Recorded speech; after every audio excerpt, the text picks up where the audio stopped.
Hi and welcome to the Travel Photography 2024 seminar.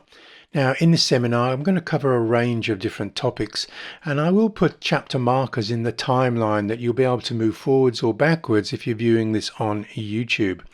Now we'll start with the choice of camera. What camera did I actually choose to take on this trip?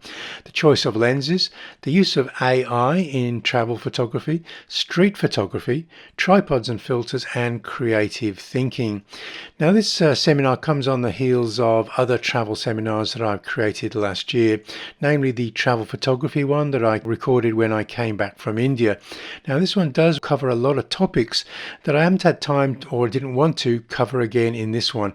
So you will get some benefit by watching some of these old seminars, such as travel photography and the Mighty Mekong seminar, where I took two cameras to Vietnam and Cambodia. You'll probably also get some benefit by looking at lens choice, and also A New Era Dawns, which was my keynote address last year. Now, these are also useful because a lot of my questions that come into Patreon are, what lens would I recommend? And there is not one best lens. So this is quite a complex decision. And I will spend a great deal of time in this seminar looking at how I finally made the choice of what to take on this particular travel photography trip. It's one of the topics I did cover in the New Era Dawns, is which one of these cameras is better, and the real answer is neither of them, because each of them do very different tasks for different type of photographers wanting to do different things. So which one of these is better for travel will often be dictated to how much luggage you're prepared to take when you do travel, and are you going to check any luggage when you board a plane. Now, I avoid putting any camera gear in checked luggage. I have had a bad experience in the past. So all of my camera gear, or most of my camera gear, will go in that Pilot 7L messenger bag. This is a medium-sized messenger bag. The larger messenger bags are often referred to as 10L messenger bags. I also have a second bag there, which is my Lightning Rider, also a Wotancraft bag. It's 12L. Now you'll notice in the image on the right, it does go in the small bag size description of Ryanair, which is one of the budget European airlines. And that space underneath that, in that blue metal bin there, is it will take that wheelie bag as well. So that's interesting. I've always categorized the Pilot 7L as the small messenger bag, which I can comfortably get underneath the seat in front of me.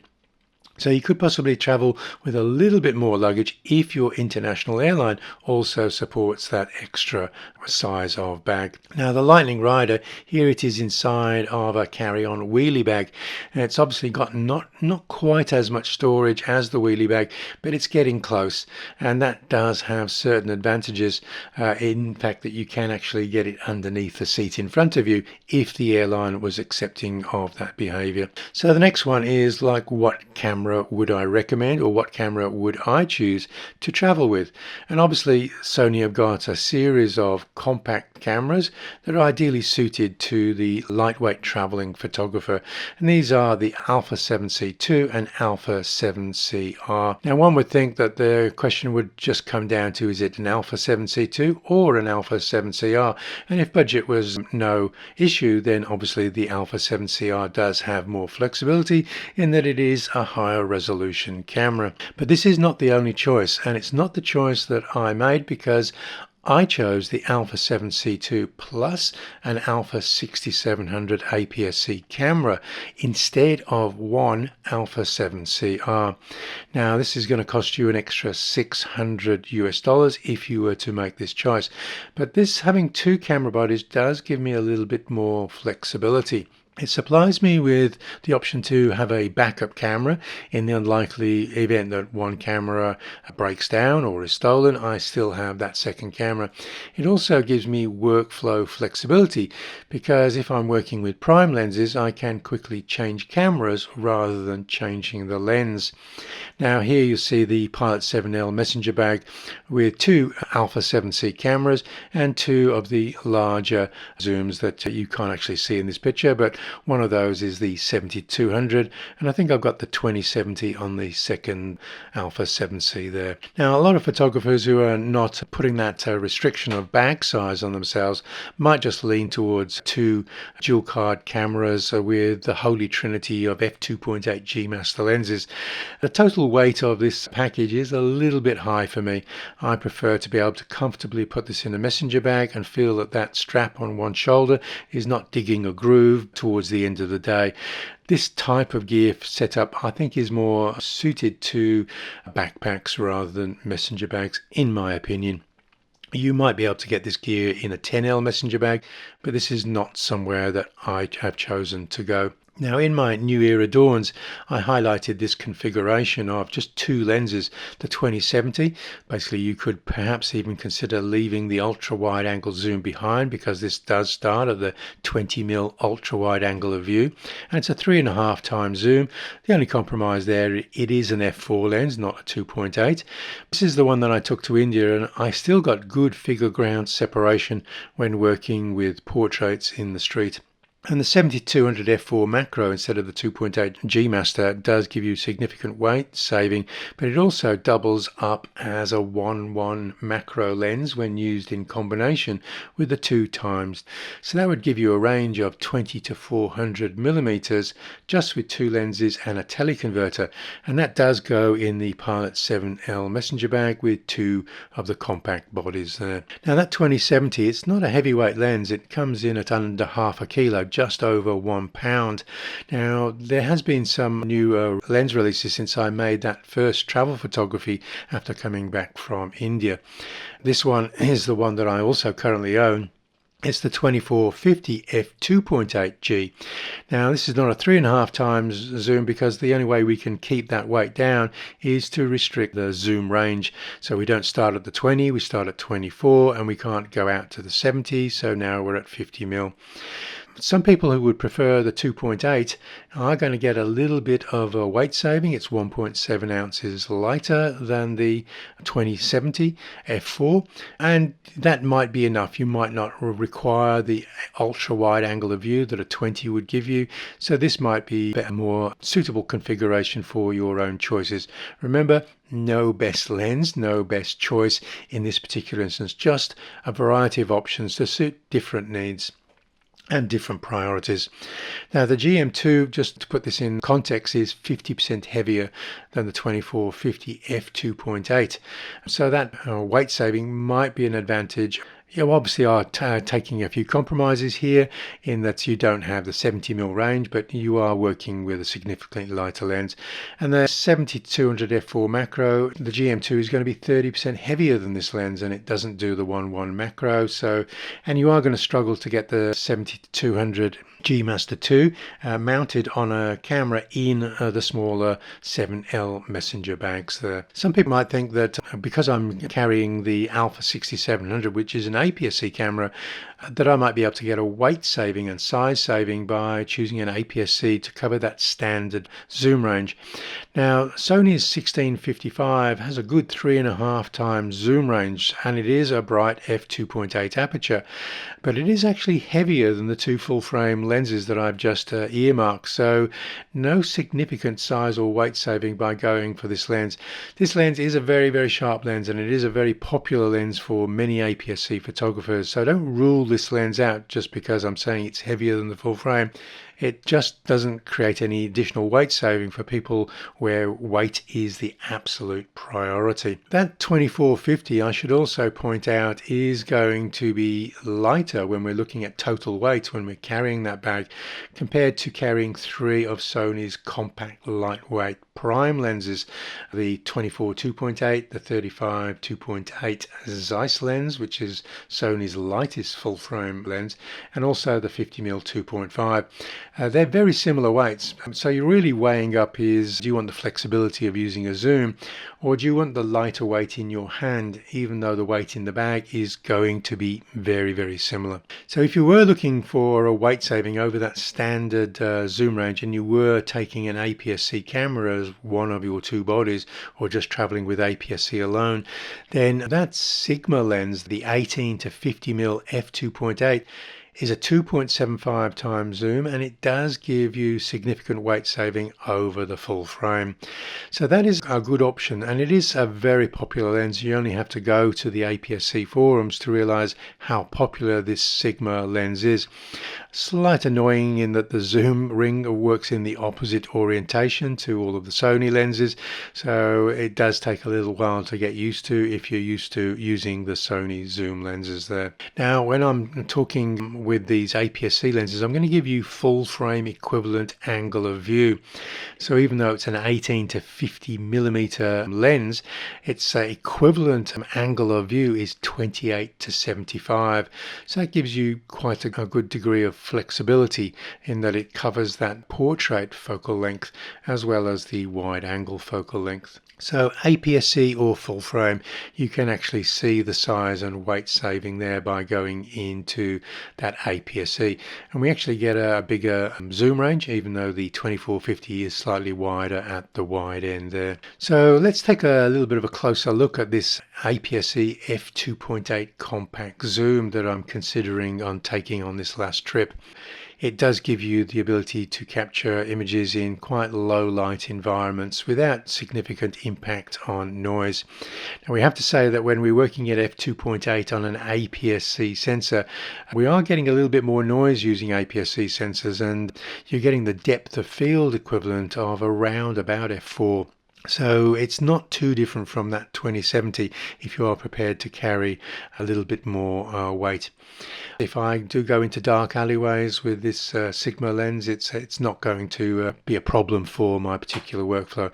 I'm going to be easily able to handhold this and keep the ISO relatively low when required, as you can see from these low light environments captured with this 1850 lens.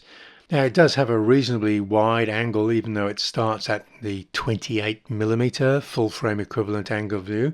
For many photographers looking to get that broader landscape or cityscape, it usually is wide enough for most users. We don't have the really steep perspective of that, say, 16 mil full frame angle of view, but it's not bad. Here's an example captured in the Cinque Terre at Vernazza in Italy here. And also another one captured in Rome on a dawn photo walk that I did. But when we're working in streets and we just need slightly longer focal length and having that ability to zoom as well, it allows me to get a group sitting of these guys playing cards in the town square here, but then go in much closer at the 50 mil focal length. Remember, that's equivalent to 75 millimeters, and I can get that nice portrait. And you can see, even though it's got an f4 equivalent depth of field to full frame, it is often enough to get that figure ground separation to make the background blurred behind this character in Italy here that I've captured. And again, with the flexibility of maybe working with a zoom, I could get the half-length portrait and also then just zoom in. With primes, I would just step in. I would just get 1 or 2 steps closer to get that tighter shot. And again, you can see at that 50 mm focal length, the f2.8 aperture is enough to give you that figure ground separation or background blur to make your character pop from the background. Given that APS-C zoom starts at the 28 mm full frame equivalent angle of view, would I then choose to take a 1625 or 1635 zoom? Obviously the 1625 is going to be the lighter, smaller option in Sony's wide angle zoom options there. So that might be a lens that is worth considering. I, however, decided to keep the weight absolutely low, so I would probably go for a wide angle prime as well. And again, if I was trying to save size and weight, I would possibly go for Sony's E11mm f1.8 or their E15mm 1.4. I can imagine an APS-C photographer just using these 3 lenses on a trip. You've got your wide angle covered, that's a 16.5mm full frame equivalent angle of view. You've got your standard zoom, and then you've got a short telephoto zoom there. That's giving you a full frame equivalent angle of view of 135mm. So you're getting quite a big range there from 16.5 to 135 just with these 3 small lightweight lenses here. Now when I'm making my own choice choice for this trip. I wanted to prioritize some Sony lenses that I haven't used for a while. Now, originally I was thinking of covering the short telephoto with that Sigma 90, but also maybe using a 35 1.8 and a 55 Zeiss 1.8 to cover that standard range, and pop in the 11mm just for those instances where I need an ultra wide angle of view. I then changed my mind. I decided if I was going to use that Zeiss 55, maybe I would use the Zeiss 35 f2.8. Now, these two Zeiss lenses, they're the original full frame prime lenses that were launched when Sony launched the very first full frame mirrorless cameras, the A7R and the A7 cameras. So I decided to take a look at these lenses because a lot of people will rule them out because they're 11-year-old lenses, and would they still perform as well as the latest lenses? So this was an opportunity to showcase these two lenses again, and there's a good reason that they're still in Sony's lens lineup, because for many photographers they do exactly what they need to do in a form factor that is really compact and lightweight. I then decided to switch out that 11mm, which I have used on previous trips, and switch it out for the 15mm f1.4. Now that's got a full frame equivalent of 22.5, so there's a nice incremental step up between that lens, the 35, then the 55 and the 90mm lenses. So obviously it's not too much wider than some of the standard zooms that I might be taking, such as the 28mm Sigma lens, but it is wide enough for me to shoot most of the stuff that I'm doing. And I did want to prioritize that 15mm because it is a spectacularly sharp lens, and it comes in a lightweight form factor again. So I just wanted to showcase that lens on this particular trip. Just to highlight these two Zeiss lenses which are still available. Now, they were quite expensive prime lenses when they were launched in 2013, but they're pretty much the same price now, 11 years later, that they were when they were first launched. So each year as time passes, these lenses start to become much more viable economically for a lot more photographers to consider. If you ever take a look on, say, the Alpha 7C forums and you say, okay, what is the best lightweight prime lens around the 50mm mark, almost every time, almost every review, people will vote the 55mm. So it's not just me who's going to be saying that this lens is a cracker. It's going to be a lot of people who already own this lens. Very few people ever regret buying the 55mm f1.8 Zeiss.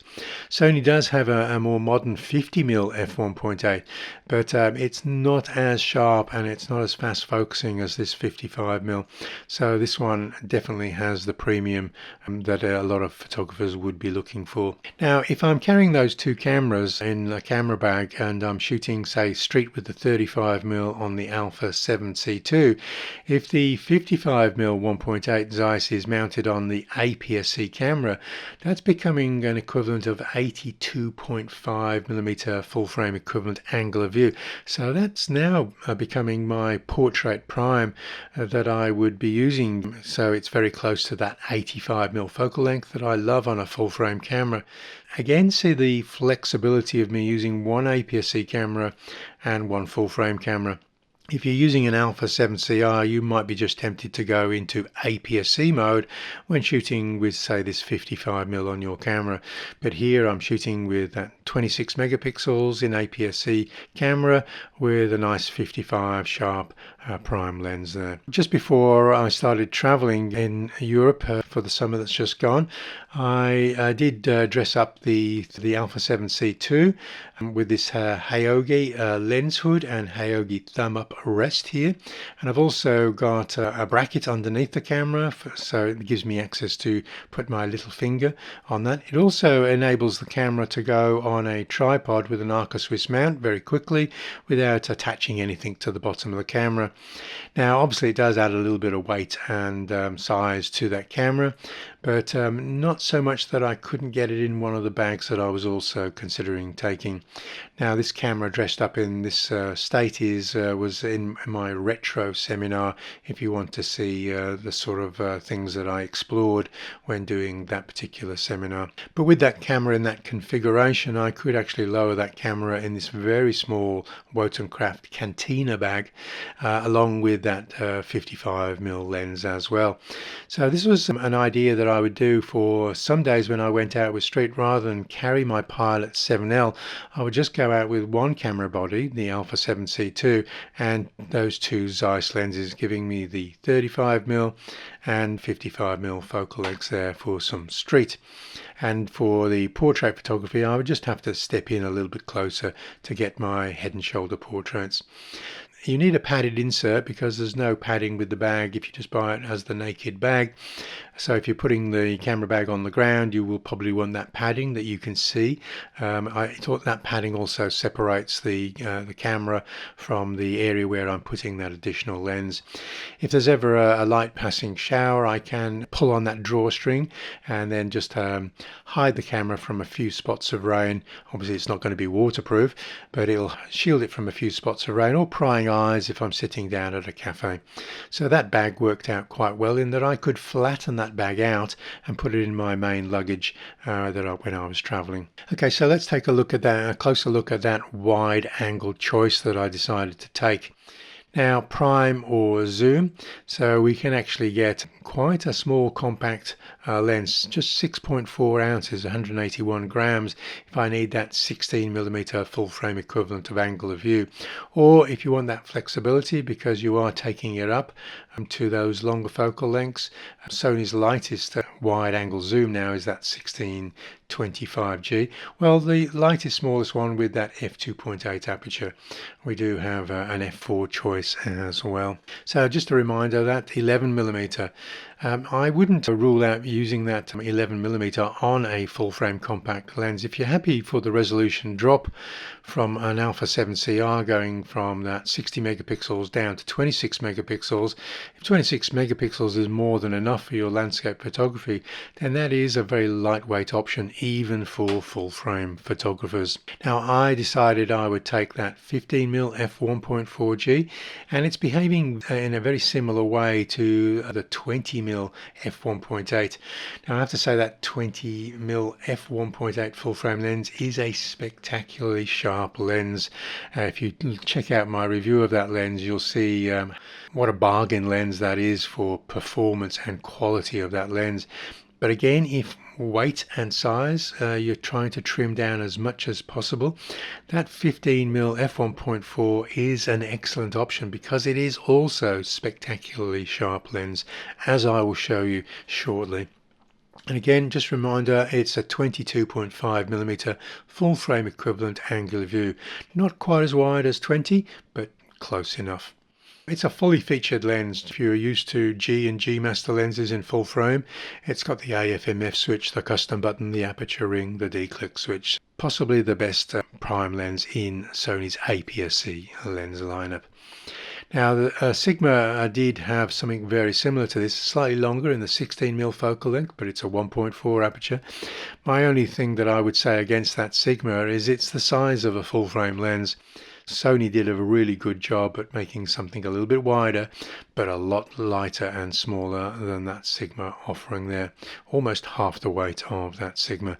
So if you're ever looking for that ultra wide angle of view, then I can't recommend Sony's 50mm 1.4 highly enough. There are going to be instances, if I'm not taking something that goes as wide as 16, where I'm going to be faced with a scene where I can't get everything in the frame. But I'm quite comfortable with doing bracketed shots, whether horizontally or vertically, as in this case here. So usually I can get everything in that I want just by doing a panorama of 3 shots and then merging them in Lightroom in post-production. I've also been known to just use my iPhone when I'm trying to get the entire cathedral or church in the shot.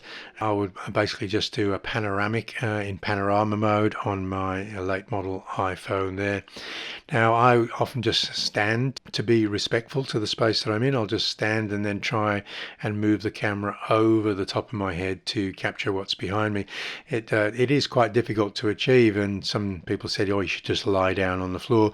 That is one option, so long as it's not a space where that would be disrespectful, maybe to a service that is underway, having some photography dude lying down on the floor doing panoramas with their iPhone there. Let's go into a detail shot of that 15mm. This was captured in Cambridge in the United Kingdom, and as you can see from this shot, if you're watching this on a large 4K monitor, you're going to go, well, wow, that is very, very sharp.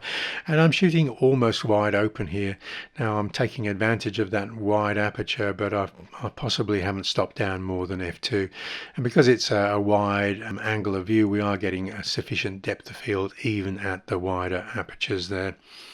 So I took this out on many a dawn shoot, just as the sun is rising, and here I am in the central England, here in the second city, Birmingham in the UK, capturing along the canal towpath as the sun rises. And again, as you can see, corner to corner sharpness on this APS-C 15mm lens. And in most instances, it's wide enough. We're getting good steep perspective, as you can see in this image. I'm getting the angle of view that I need in more than 9 times out of 10. I'm not really looking for anything much wider than this in most instances. As you can see in these shots, sometimes I might have to take 1 or 2 steps further back than when I was using a 16mm, but I'm getting most of the stuff in. And as we can see again, corner to corner sharpness in this image captured in Ludlow, Shropshire. And this one was captured, actually this is handheld. This is quite a long exposure, but again, it's one of those ones where I had to take like 10 and then just cherry pick the 2 sharpest ones, because I was working with exposure times over 1 second handheld. But again, very low light, managed to pull this one off with that 20mm. I've got another example captured a little bit a narrow angle of view with the 35mm Zeiss lens that we'll look at later. Here again in central England, again on the towpath, again working in these low light environments. And again, you can probably see the angle of view is quite sufficient for a lot of broad landscapes that you may want to cover. Working inside Durham Cathedral now, the light is coming through the stained glass window to my upper left, and then casting these multicolored lights over this tomb that is inside Durham Cathedral. And working in Emilia Romagna at some museum here, again nice wide angle of view, which is great. Sometimes if it's a little bit too wide, I would just crop a little bit tighter in post, and that is the advantage of working with these high resolution sensors and working with a prime instead of a zoom. We can just zoom in post-production by just cropping a little tighter. Working in the alleyways in Umbria in a town called Spello, again tight alleyways, but managing to get an entire car in the shot with this particular lens here. Again, working in a small church which is actually called the Cathedral of the Marches in Ludlow, Shropshire, and this time working in Umbria with the 15mm mounted to the Alpha 7C2 camera. So this will lower the resolution to I think around about 14 megapixels. But again, you're only looking at 8.3 megapixels on a large 4K monitor. So sometimes just having only 14 megapixels is not a problem, because it's more pixels than we can actually see or use when we're outputting to these high quality 4K screens. Another shot with Durham Cathedral. You're probably getting an idea now. This lens is performing really, really well and is a viable alternative to the full frame primes there. So this was an image again, full car shot taken at close range with that 22.5mm full frame equivalent angle of view in Emilia Romagna. I'm putting up an AI symbol in the top left hand corner because this has been digitally modified by AI in post-production, and this is a topic we're going to cover later. This is something that is not going to be popular with all photographers, but some photographers may draw the line in the sand at slightly different points about how much AI they're prepared to do in post-production editing. As you can see, I use the AI, the generative fill or generative remove in Lightroom, just to remove all of the people who are moving around this fancy car, because this was a commercial shoot that I just hijacked by just bobbing down and getting that shot there. A pack of lenses wouldn't be complete without considering the portrait prime for me. A lot of people can cover this at the upper end of their zoom lenses. So if you are carrying a 2070 or an 1850 APS-C lens, you basically moving up to that 75, 82.5mm focal length. But I do like that configuration in full frame with a portrait prime. And so the small portrait prime that I've taken on a couple of previous trips, I actually took it to India as well, is the Sigma 90mm 2.8. It's not a 1.4, it's not a 1.8, but it is an exceptionally small compact lens that doesn't take up a lot of room in a small medium-sized messenger bag. Now here it is on my Alpha 7C2 in APS-C mode. So that's giving me a full frame equivalent of angular view of 135mm. And obviously I can transfer that over to the 6700 camera if I want 26 megapixels, not 14 megapixels. So that is a useful angular view, because I also like the 135mm full frame equivalent angular view. I've got a couple of 135 prime lenses that I often use on my full frame cameras, but they are quite sizable lenses. So here's the Sigma 90mm f2.8 mounted to the Alpha 7C2. Now if we are shooting in APS-C mode, or put the lens on a APS-C camera, we've got that 1.5 times crop we have to apply to the 90mm, so now it's got that angular view of 135. If we do a 2 times crop in post-production editing rather than a 1.5 times crop in camera, we can actually get a 180mm full frame equivalent angular view. And we can actually do that 2 times crop when we're using the 33 megapixel sensors of the Alpha 7.4 and Alpha 7C2 cameras. So that's quite a telephoto lens when we're prepared to crop in post-production. If you're using the higher resolution R cameras, the 4, the 5 and the Alpha 7CR, then we can actually squeeze out a 2.5 times crop and still have enough pixels left over to fill a 4K screen. Now we're getting up to a 225mm full frame equivalent angular view. Now just me going through these stats here of when we're prepared to crop does allow some people to consider, okay, so I'm possibly going to take something longer than 90mm, but how much longer than 90mm do I actually need if I am prepared to crop with just the 90mm small compact prime we see here. Now the next one kicks off a sequence of things I'm going to cover in this travel seminar to do with AI.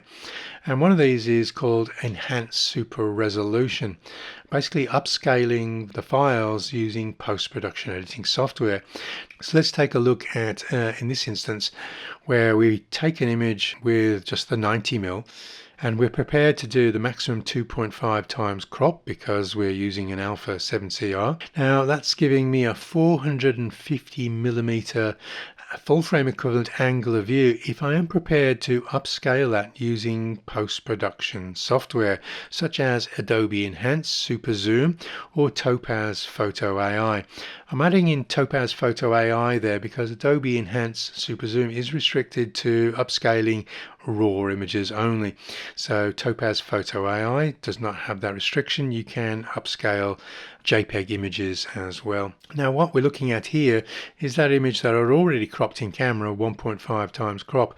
Now we're looking at a 2 times upscaling in Topaz Photo AI to a 450mm full frame equivalent angular view. And if we have a look at that detail on a sharp monitor, you're going, well, I don't think there's too much of a compromise compared to having used a 200mm focal length lens.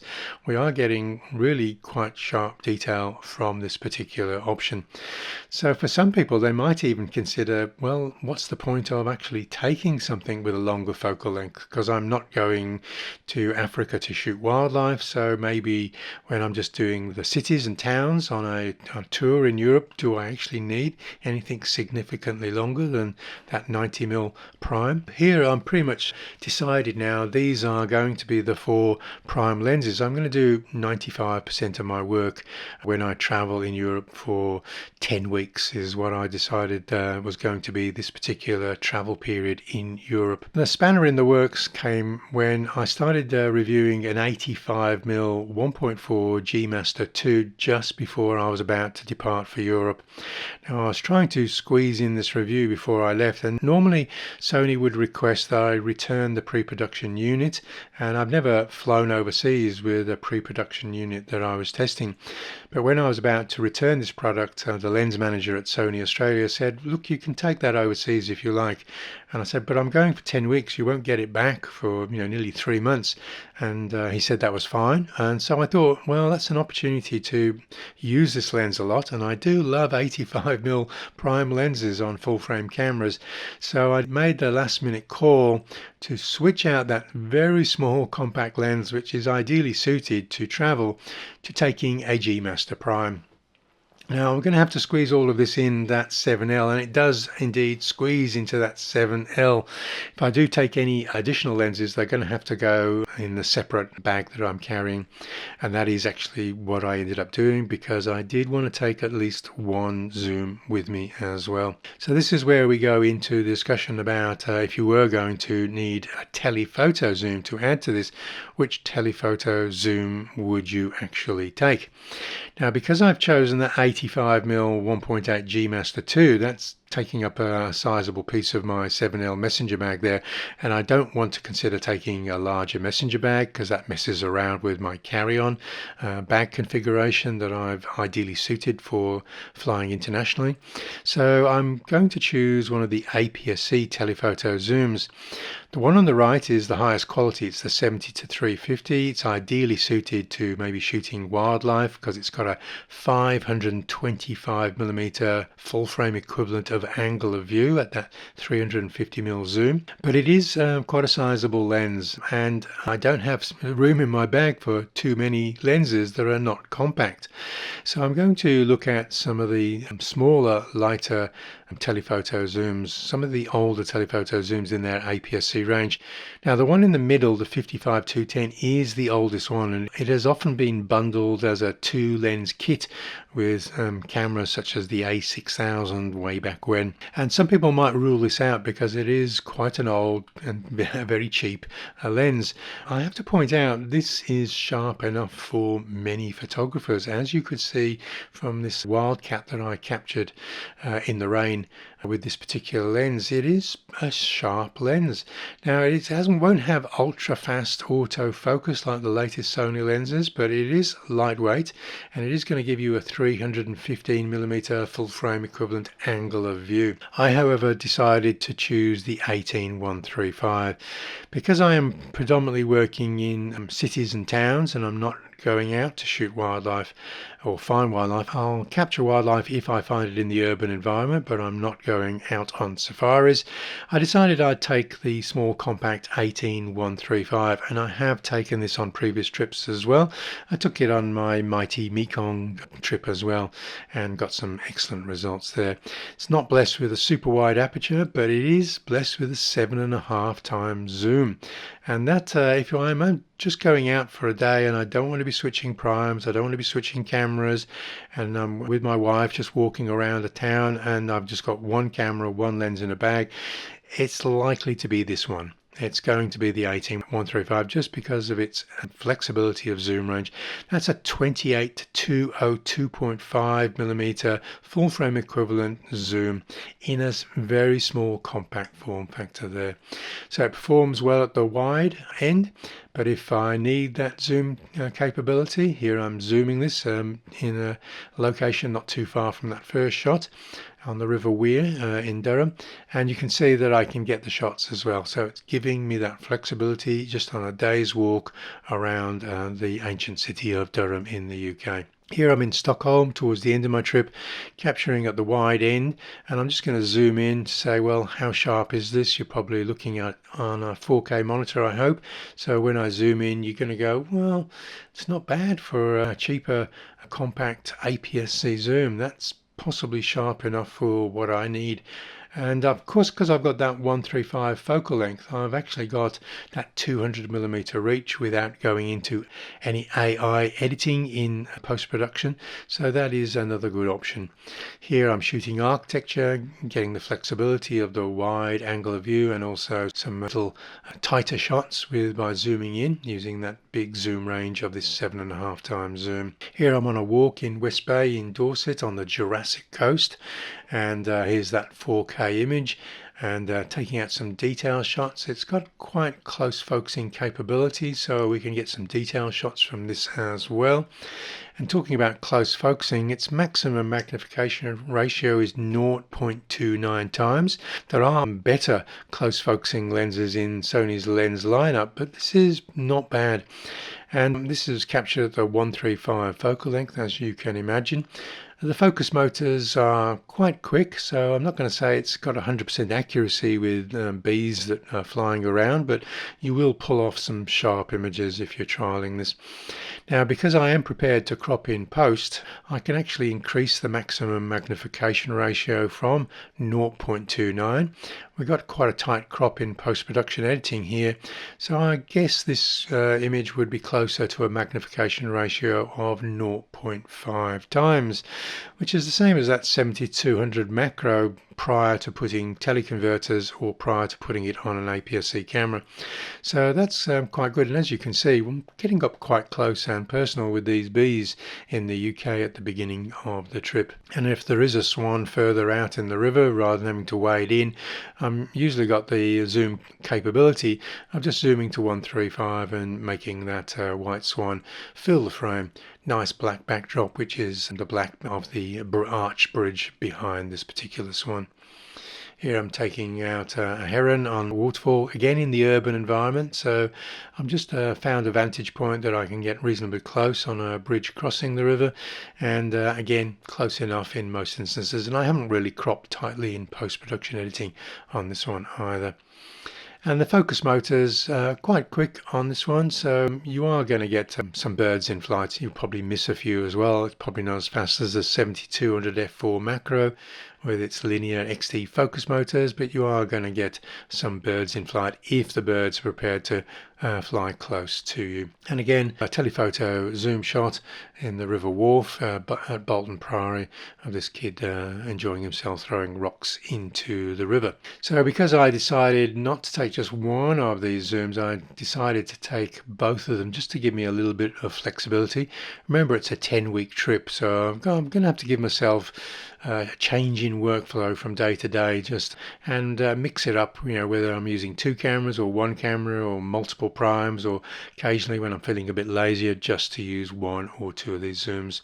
So I actually decided to take both of them, and that does mean that I'm going to have to take an additional camera pouch because these won't fit in the 7L messenger bag, and those will take up a little bit of storage space in the second carry-on bag. Let's move on to the AI again. Now, we did talk about this with the enhanced super resolution for growing the resolution of files, so that if we have cropped tighter and then the file is now going under the 4K resolution, we can grow them bigger, so again we get good 4K resolution when needed. So let's look at subject recognition now. Now, obviously, we're using AI, or some people prefer to refer to this as machine learning, if the camera can't talk to AI servers, say in Japan or California, then some people would prefer to describe this as machine learning rather than AI. But for the purposes of this, I'll just continue to refer it as AI, as the manufacturers are referring to it as. So we've got an AI processing unit in the late model, and that is giving assistance. Now, I think very few photographers would disable this because they don't like AI. I think most people will leverage this tool in order to make sure that more of their images are sharp exactly where they need to be sharp. So I think for most photographers, 99% of photographers will be more than happy to use this AI feature when capturing and editing photographs. AI has also crept into our editing software. Here it is at work in Lightroom, and it's basically configuring what is the background behind the subject. So now without much work, you can do select subject, select background, and then you can edit them independently of each other. You will occasionally find the software makes a mistake because we don't have depth perception on the cameras that we're shooting, unlike our smartphones. It would be great if our cameras did as well, and that would facilitate Lightroom to do a more accurate job of working out what is background and what is foreground. But in 9 times out of 10, you'll find that Lightroom does a good job. So I'm going to show you another use of that AI. Here I'm using the 35mm. It's an f2.8 aperture, just getting a little bit of corner sharpness just by stopping it down to 3.2. And then after I'd shot it, I decided I wonder what that would have looked like if I'd shot that with my 35mm 1.4 G master. So it's never going to be as good by emulating it in post-production editing, but I'm sure a lot of people won't notice the difference when you post these online. So what I've decided to do is go into the lens blur feature in Lightroom, crank up the blur amount to 100, and then blur the background in post-production editing. It is important to notice that these software AI will make errors in masking judgment. If we take a look at the rack on the rear of this car here, you'll see that it actually hasn't worked out that the gaps in that chromium rack there.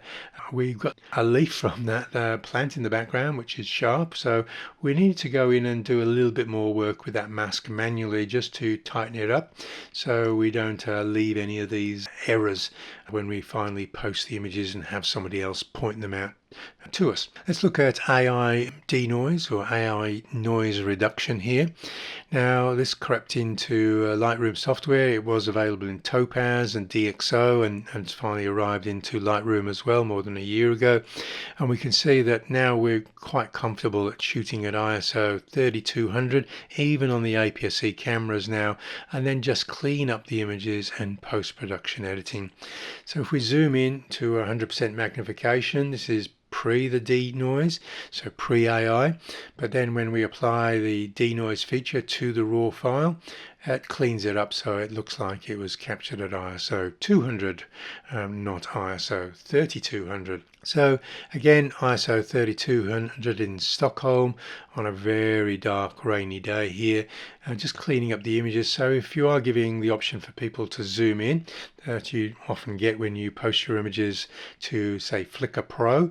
Flickr Pro allows people viewing your images to zoom in to see the fine detail.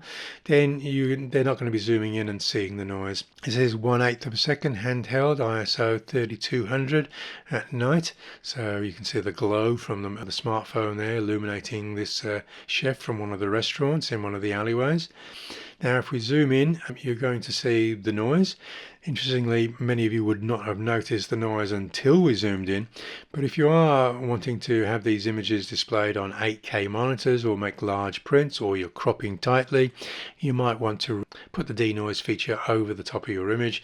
So again, we clean up so people aren't looking at the noise when you have cropped tightly, printed large, or using 8K monitor. Again, ISO 5000 now, still cleaning up really quite well. And again, if you were watching this seminar on a phone, you probably wouldn't see the before and after difference, because the noise really is only an issue when you're looking at images on large 4K monitors these days, at these moderate ISOs of say 1600 to 6400. Where it became useful in this particular image is I'm shooting at ISO 2500. I'm waiting for these insects to take off, so I'm using quite a fast shutter speed, so I'm prepared for that. But this has pushed the ISO up on an APS-C camera, and I am cropping tightly. So normally 2500 is not too high, but if you're working with APS-C and you're cropping tightly, then again that AI noise reduction is going to be a feature that most photographers is prepared to use. This is an AI feature that some photographers will draw a line in the sand with. Now, some photographers will be prepared to do a little bit of generative fill to remove a very minor distraction in the image. Some people just are not prepared to do any at all. And some people will be prepared to go even further than I'm prepared to go when using this particular feature. Don't get angry when I'm showcasing this feature. Just use this as a way of going, okay, where would I draw the line?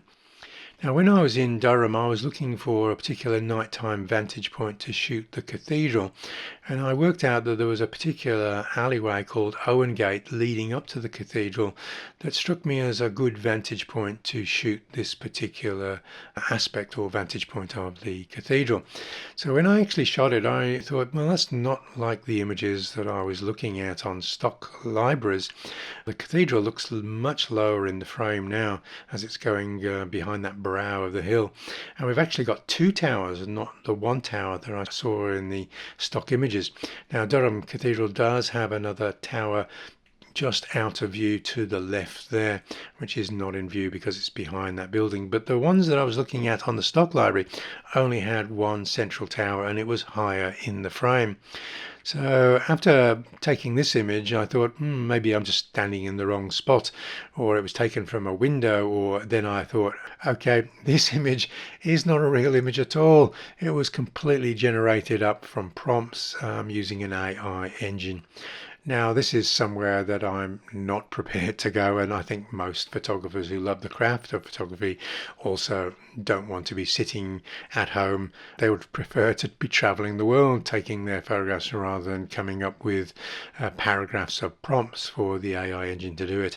I was a little bit surprised that the stock libraries are doing this, but they are declaring that it was AI. I just didn't notice it when I was scouting this particular location. So let's take a look at some of those distractions that some of you may be prepared to remove and some of you may not.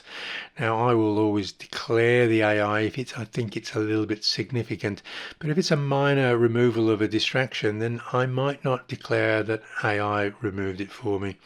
Now, I'm actually framing this guy up, and he's not really aware of me while I'm framing him up, but he does become aware of me suddenly, so I take one image very, very quickly and then lower the camera.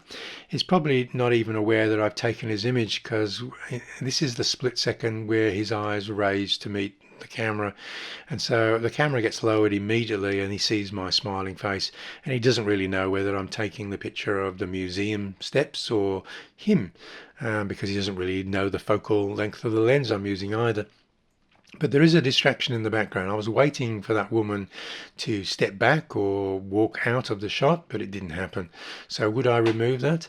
And the answer is possibly. I would possibly use AI just to lasso that and let generative fill take that out. Does it change the communication of the image? Not really. And that's probably where I draw the line is, am I talking about something that is a completely different image now? And I don't think it is. It's still a portrait of this guy on the street who's just instantly made contact with me. Now, I'm waiting in Venice, and there's a lot of tourists in Venice, so I'm waiting for this alleyway to clear because I like the pool of light at the end of the alleyway. Quite like the woman in the red dress, especially if she was walking towards the camera. Don't really like the half semi-obscured second pedestrian there, so I'm sort of waiting for them to go. And I waited and waited, and actually the laneway just became busier and busier, and then I get bored of waiting. So I'm thinking, if I had waited and I would have got the shot, it would look like the one on the right. So is the one on the right, saying something that never actually happened or would happen? Because in some instances, had I been luckier, that is the image you would have been looking at, the one on the right with the AI generative fill. So again, this was an instance where I'm waiting, and that bridge is never going to clear from tourists because it's there's a lot of tourists around. So I'm just going to have to accept that this is a picture of two tourists doing a selfie and show you there are a lot of pictures of tourists taking selfies in Venice, or remove it using AI. It's actually tried to complete the steel fence line there, but it's done it incorrectly. It doesn't really understand that it should have matched the wrought iron fence on the left side there and matched it on the right where I've removed the two tourists. A lot of people again won't notice that, and so that is something that you're going to be prepared with. The AI may never do a perfect job. So would I actually remove the entire gondola that was approaching the bridge on the other side and replace it with a gondola on this side of the bridge? And the answer to that is definitely not. You will never see me do this when I'm showcasing images in camera and lens reviews. You're never going to see an artificial intelligence gondola floating on a real canal. I often do remove stuff, but I never add stuff to my image making. So what I often will do is I'll also change the aspect ratio of an image. I'll use generative fill to actually enlarge the image. If it's a 3:2 aspect ratio and I want it to fill the screen, sometimes I'll just add additional content if it looks like it's just the content that would have been there if I had taken one step back. In this case, if I had taken one step back, I would have fallen off the back of the bridge that I was standing on. Let's take a look at another scenario of what I would have done perhaps before AI could do it for me. So I'm in Umbria and I'm looking at two parked cars, which sort of spoils the idea that this is an ancient Roman city, and we're looking at two parked modern cars, one also painted bright blue. So if I just moved physically over to the left, I could hide those two cars behind that wall that's moving out onto the pavement there. So I could do that, but what you'll notice is the clock tower or bell tower has moved over to the left as well, so it's no longer centrally placed. So if I just had stayed in the same place and captured the two cars, I could remove the cars in post-production editing instead. Yes, you can sort of remove the cars without using AI and adjust the framing, or you could go for the optimum framing and then basically remove the distractions in post. Some of you will do that and some of you will say, I've decided I'm not going to do that. So here I'm at Durham Cathedral, and this was one of the shots that I knew I wanted when going to Durham Cathedral. The cloisters here around the inner courtyard of the cathedral, and lo and behold, all four corners had repairs in progress. It sort of spoiled the eyes moving forward with those leading lines, and it ends up at that construction work. And I didn't really want that to be the narrative of this image. I've just chosen to remove it using AI. That's probably what it might have looked like a month later when I'd come back to Australia and the repair corners had disappeared because the repairs had been done. So this is in the Galilee Chapel, a chapel just off on one side of Durham Cathedral, and I waited and this was the shot that I wanted, but it was never completely free of tourists. As you can see, there's quite a prominent one there. This was the best of the shots that I managed to get. So again, if I wanted it completely tourist free, then I would just use AI to remove that. Another example, Riva del Garda, go up to a very high vantage point to get an overview of the old city, and lo and behold, somebody's grown a pencil pine right up into the middle of the best composition there.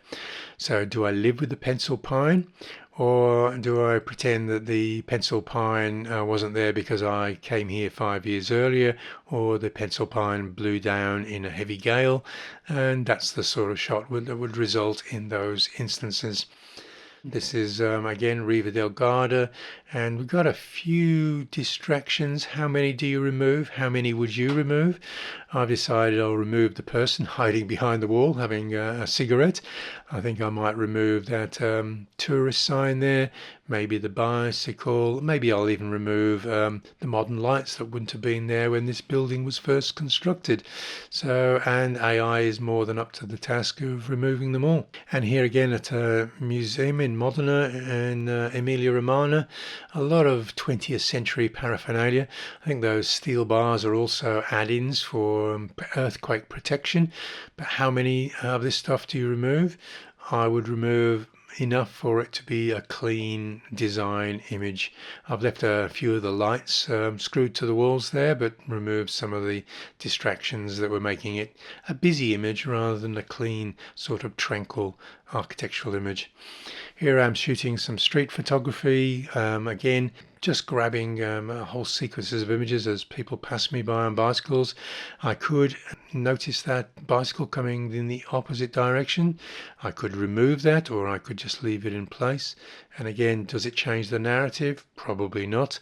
It just removes a distraction in the corner of the frame. This is Ponte Vecchio in Firenze, or Florence. That bridge is never free from tourists. It didn't matter how long I would have waited. That ancient bridge to clear from tourists. There's basically a shopping mall on that bridge, so it's never really going to clear.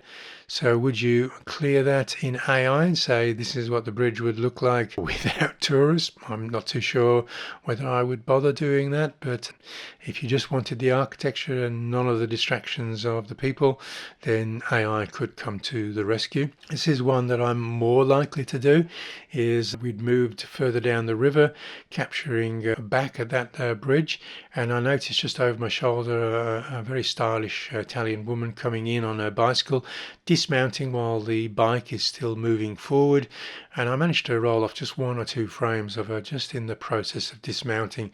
What I didn't notice when photographing this, and there was no opportunity to rephotograph this, was the guy in the bright red shirt in the background. It's not so bright now because I just desaturated the background a little bit using AI subject background recognition, but I can't get rid of him without doing that generative remove. Again, I'm removing 20th century advertising signs from my shots. This one again might be a step too far for some of you. I've decided I really like these tiny little vehicles that navigate some of the small towns in Umbria, and we've got some distractions on the left side, so let's just continue that wall along so there is no distraction along that wall. So now we just focused on the small three-wheeled vehicle on the right side of the frame. This is another example of tourists in Rome. Okay, we're working with a very limited color palette, except for the woman who's wearing a bright green dress. And I don't mind the tourists on the right side because there's a bit of a contrast between the nuns on the left side. So what would it look like if I was just a very lucky street photographer and I could just have the nuns and the tourists in black and white dress? And it's that. And I've also grown the image using that generative expand inside of Photoshop just to grow the aspect ratio to 16:9 in this instance. So again, the information on the extreme left and right has just been reconfigured and made up from what it can actually see further into the frame. It's done a pretty good job, I have to say, because if I didn't point that out and show you the before, I think many of you would not pick that this had been expanded from the original framing. Again in Rome, a delivery vehicle. I was up at dawn again, photographing in the markets and the cafes taking their deliveries, but I would have preferred there to be less vehicles around, and this is what it would have looked like if his white van wasn't in the background behind him. Here's another one where some people might not be prepared to go.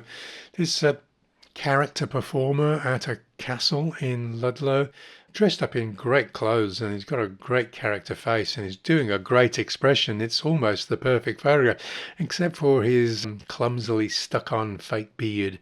And I'm thinking, okay, so if I just lassoed just the extreme edge of that stick on beard and said generative fill, make it all okay, then of course it looks like maybe is that his own beard.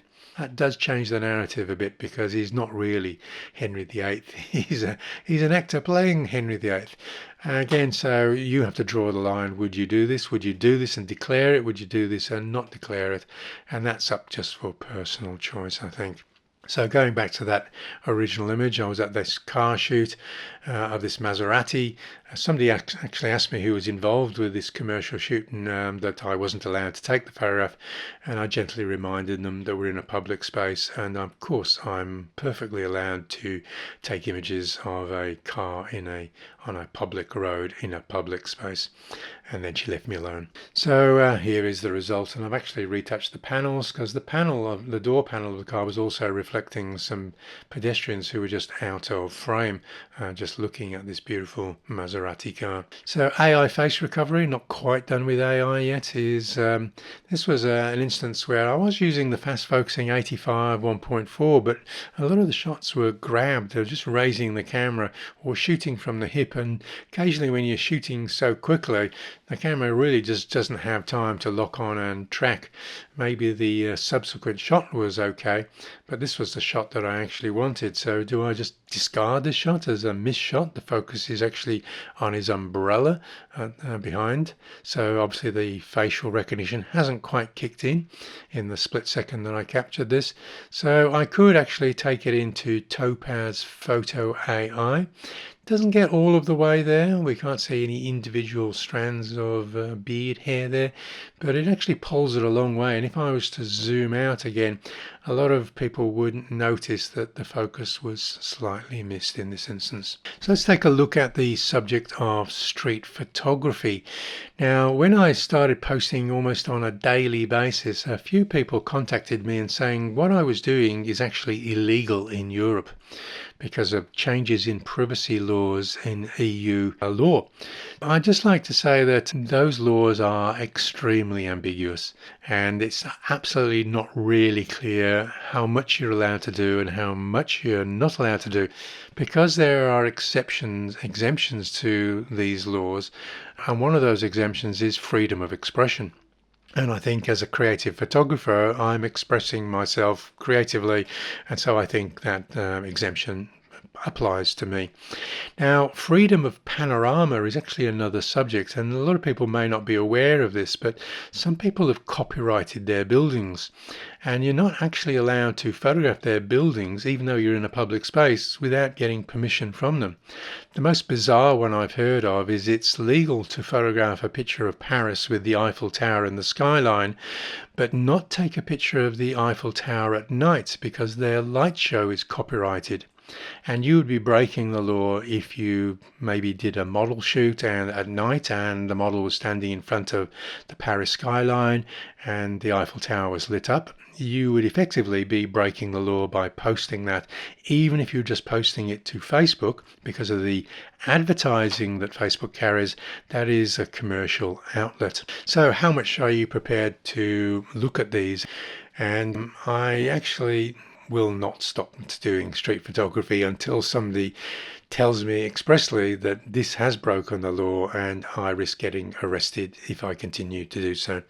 So if you're looking at this in any further depth, it's Article 85 GDPR, and it states that member states shall by law reconcile the right to protection of personal data pursuant to this regulation with the right to freedom of expression and information, including processing for journalistic purposes and the purposes of academic, artistic or literary expression.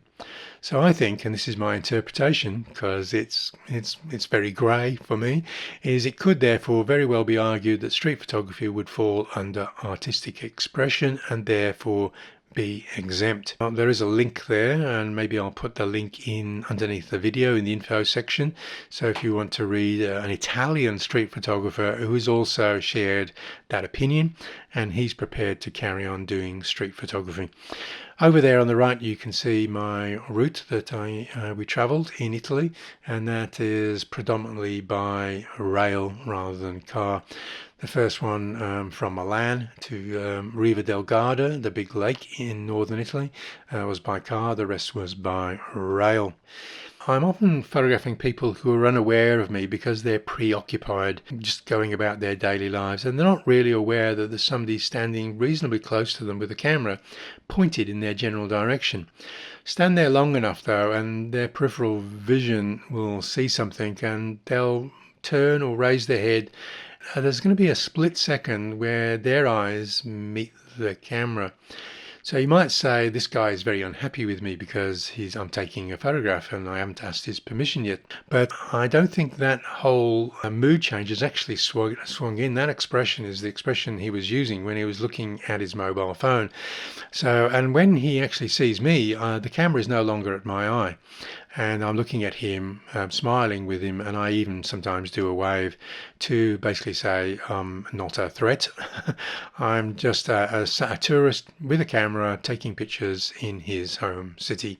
I'm not too sure whether this woman has noticed me and is taking a picture of me taking a picture of them, but no words were exchanged. And this is the sort of thing that I like doing in urban environments and in natural environments. Is I'm interested in how people conduct themselves in these physical spaces, and I think the world would be a poorer space if we didn't document these for future generations. Otherwise, perhaps future generations will think we only took selfies and no pictures of other people in streets. One of the lenses that I will use a lot for street photography is the 35mm prime, and remember I'm carrying that 35mm f2.8 Zeiss prime, and it's great for I'm standing in the same street that he's walking along and I can get a full length portrait, and I get corner to corner sharpness. Sometimes I might stop down to f4, but because it's 35mm I get quite a lot of depth of field at that focal length. Very similar location, just a little bit further up. When I'm framing these shots, people think that I'm taking a picture of down that alleyway, so they'll happily walk in front of the camera, thinking I'm not really waiting for them. I'm actually taking a picture of the historic town without them in it, and I'm actually just waiting for people, interesting people, to pass in front of the camera lens. And again, this woman may be distracted. I can't actually make eye contact with her because of the umbrella, but with the hand I strongly suspected that she was on a mobile phone, so would be distracted. And I actually moved closer and took another shot and then realized she was actually completely distracted, and she was never aware that I'd taken a photograph of her in the rain. And this guy, he was just staring into space. Even though I took my time with this one, he never really ever did notice the camera was pointed in his general direction. Another lens is the 55mm prime, and I did use this predominantly on the APS-C camera because it does give me that portrait focal length on days when I didn't want to use the bigger, heavier 85mm, which would also necessitate the larger camera bag that I was carrying, the Pilot 7L. So this was a portrait in Venice in a market, and a guy stepping outside of an optician's to work out whether the new lenses would be sharp enough for what he was about to purchase. He was so busy looking down the alleyway that didn't ever notice that I was photographing him. Somebody up on a balcony looking at something happening down on one of the canals. Somebody enjoying an Aperol Spritz. I think they drink them at any time of the day in Italy. This was at a market stall. Again, I'm pretty close, but I'm just not aware because she's preoccupied. This one, I really did like his face. I'd taken a shot with him where he was camera unaware, and then I thought, you've got a sufficiently interested face, so I'm just going to be brave. Come in, ask him what he's selling, how long has he been working at the market. If he doesn't speak any English, I'll just do hand gestures, smile, tap the top of the camera, come in and do some close portraits. And I think I took 3 close portraits, and this was the one I liked best. And as you can see as I zoom in, it's not going to be quite as sharp as my 85G Master, let's put it that way.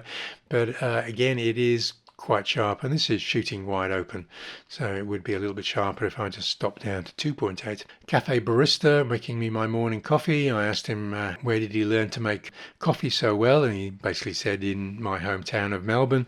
So we had a laugh about that, and then I said, can you just step out into the doorway of the cafe because the lighting will be perfect for a portrait of you.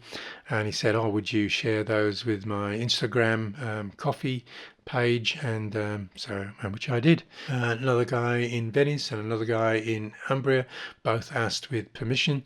The guy on the right is an artist, and again I just asked him to walk out of his art gallery into the lovely light in the doorway. I often refer to this as my open door technique. I'll walk people to an open door or close to a window to take their portrait to get that lovely soft lighting. And just to show you again, it's 55. It's sufficiently sharp for most people. So here's the 85 prime. Now we are really talking about sharp, fast focusing lenses. And I can also use this focal length for capturing things that are happening just a little bit further away from me. So people are rarely aware there's a photographer at work when we're using an 85mm instead of a 55 or 35mm focal length to capture street. And I'll exploit the shallow depth of field usually with these type of wide aperture lenses. Now this was not something that you could do before IAF, or human subject recognition, became as good as it does now, because 99 times out of 100 we pretty much nail the shot with the human subject recognition, as you can see from these passing cyclists. As I said, 99 times out of 100, even though the camera's raised very quickly to the eye, it does a sterling job at pulling focus on these people. A distracted musician in Riva del Garda, and in an art gallery, again working at that 85. I'm sort of just probably beyond the edge of their peripheral vision, I suspect, because very few people turn around and notice. Also working with a low vantage point. That could be because I'm kneeling on the ground, and it can be because I'm shooting from the waist using the angle viewfinder of the Alpha 7C2. And again, in a gallery, this time in Cambridge, and another shot in Cambridge. The background is very crooked, but sometimes I don't bother to correct very crooked images. I'll always correct an image that's not quite straight. But in these images, again, just shooting from the waist up, which is, I quite like these low vantage points. I think it's a great way of getting rid of the distractions in the street, getting the beautiful historical architecture above street level, which is another way of, one, I'm not being noticed because I'm shooting from the waist. Two, I'm actually removing street distractions. As we can see, again, slightly lower vantage point, primarily because this time he's on a horse and cart and I'm down on street level, but again we get the beautiful architecture in the background. Now at street level, I'm crossing a road and getting two chefs sharing a break. Again, some nuns. I actually walked up quite close in this instance, even though I'm working with an 85. Again, no one noticed me. It's a very busy city, so again, I sort of went unnoticed. I could just see a little play of colour there from the advertising in the background to the blue colour that was being worn by the religious people in the foreground there. Again, a fast shot of street photography. Just had a split second to capture these guys riding one of these electric scooters, and probably frightening some of the pedestrians in the process. In Stockholm, getting a really low street level now just to pick up some of the surface reflections off the cobble street. Another instance where she's made eye contact, and I usually 99.9% of the time pick this moment to lower the camera if it's not already lowered, and then smile and wave. And often people will smile and wave back at me because they just think I'm some mad tourist who thinks they know them. This is an instance where the guy has noticed me. I've taken the shot where he's first noticed me. I've smiled and waved and he's smiled back, so I've continued to take one more shot. And then because he's so receptive to me smiling and waving at him, I've walked to him and said, tapped the top of my camera and gone in and taken a portrait of this fire chief. As soon as I got one of the fire chiefs, I just went through and photographed them all. They were all receptive to being photographed, even though very few of them spoke much English at all. Here we are in West Bay, Dorset, and the one on the left probably captured at maximum 1.4 aperture, which is why the front of the nose is defocused and the hair is in very soft focus. Here on the one on the right, I've probably stopped down to f4, just using my close proximity to blur the background. I don't always need to shoot everything wide open. And I have noticed that when you're shooting or photographing people with beards, sometimes you do need to stop down a little bit more if you want the beard as well as the eyes in sharp focus. I noticed him waiting on the next table, so as soon as he came to our table, I just said, would he be up for a portrait photograph? He looked a bit confused as to why I would want a photograph of him, but like, who wouldn't want a photograph of this really interesting face? This guy I'd taken a picture where he was camera unaware. He's actually a captive target. He's in a canal boat going down in a flight of locks here, so it's going to take him 10 minutes stuck in this position before he can move off. So I go up to him and I chat to him about his boat and where he's travelled from and where he's travelled to. So I take a picture of him looking at the camera, and then I ask him just to look towards the front of his boat and take one more photograph. This guy was selling trinkets in Vatican City. I bought a couple of the trinkets and had a chat with him, and he allowed me to take 4 or 5 additional portraits. I think he got a little bit bored. I thought his face was so interesting I was going to carry on taking portraits, but I think I possibly overstayed my welcome, although he was quite happy and smiled and waved as I moved along. If I do put the camera on a tripod during this trip, it was the Telephoto MT-03 with one of the smallest, lightest ball heads I could find, which was the Explorer GX-01. You'll find both of these products in the accessories guide that I make available for patrons. It's a tripod that I don't mind taking anywhere because I can literally get this in the back pocket of my jeans with the legs sort of sticking out the top, and so it doesn't take up any room. Now, I would often use it in instances where I want to do long exposures and I want to blur the water, but that actually wasn't an option at the Ponte di Rialto, or the Rialto Bridge in Venice, because the vantage point needed to get a central vantage point looking back at this bridge in the very early hours of the morning, which is why there's no tourists. I haven't used AI to remove them. There is literally no one around at this time of day. And so I'm shooting back, and I'm actually standing on a moving pontoon. Now, it only moves a lot when there's boats going up and down, but it's not tranquil smooth. So I'm doing the best to do a 2-second handheld exposure.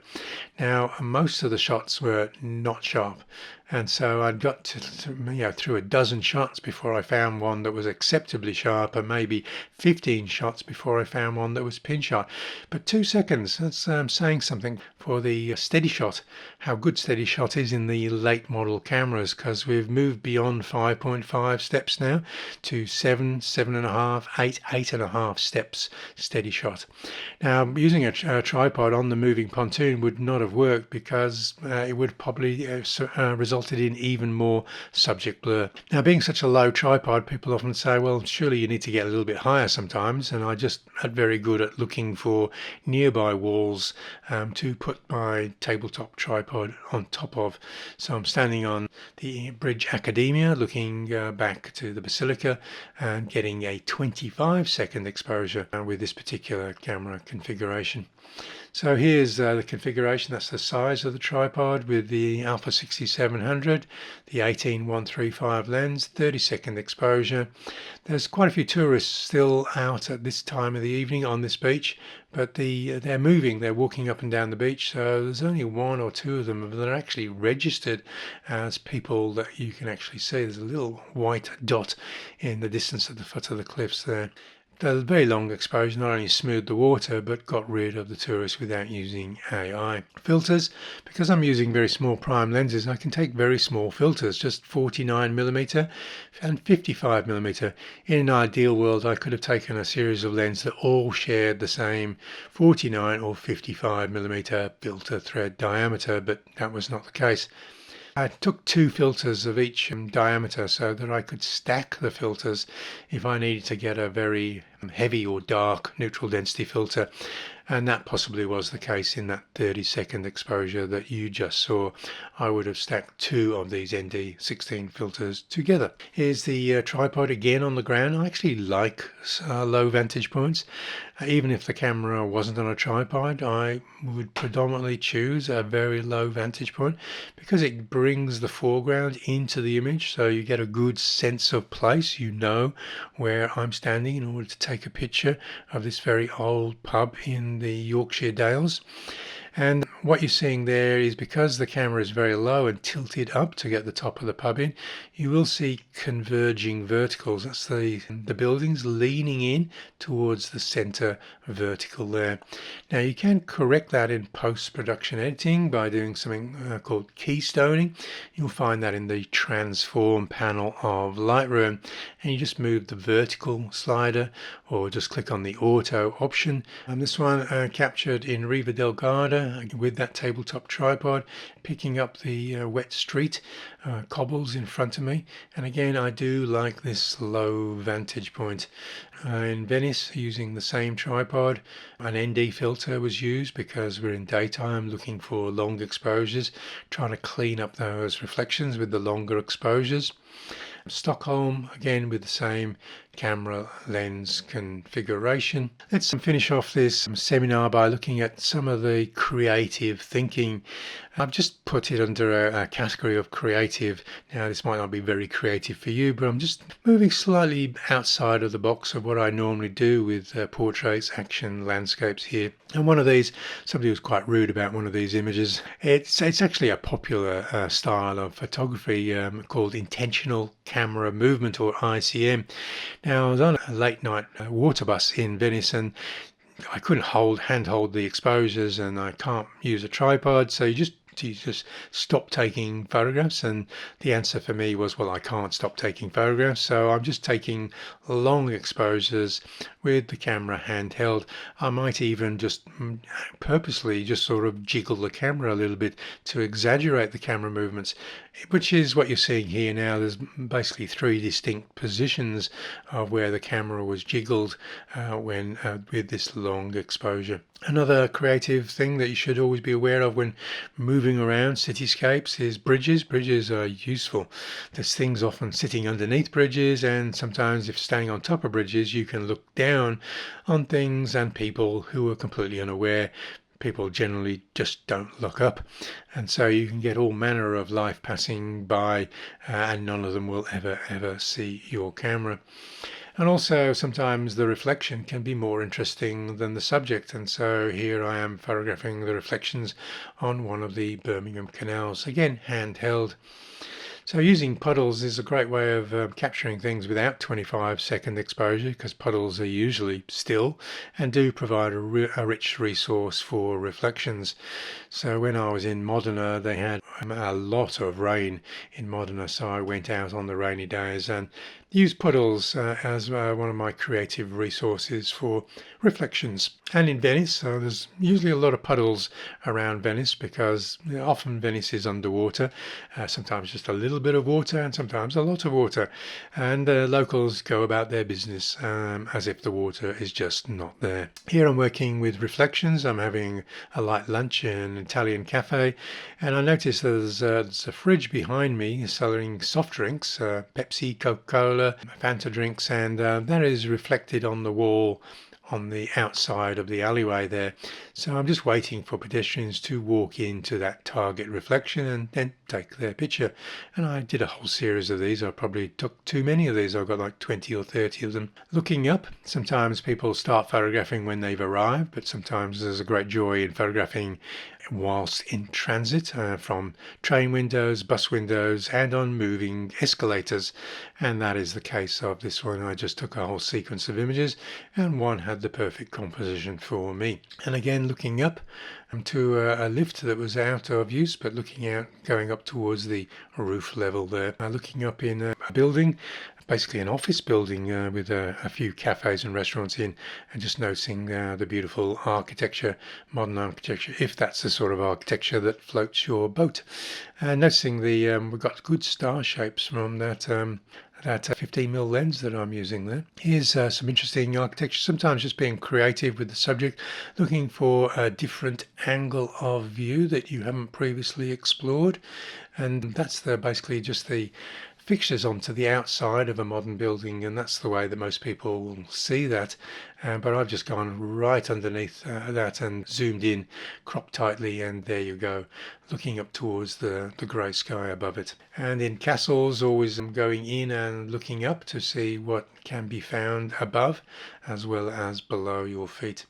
And this is an instance where sometimes colour isn't the hero of what we're doing.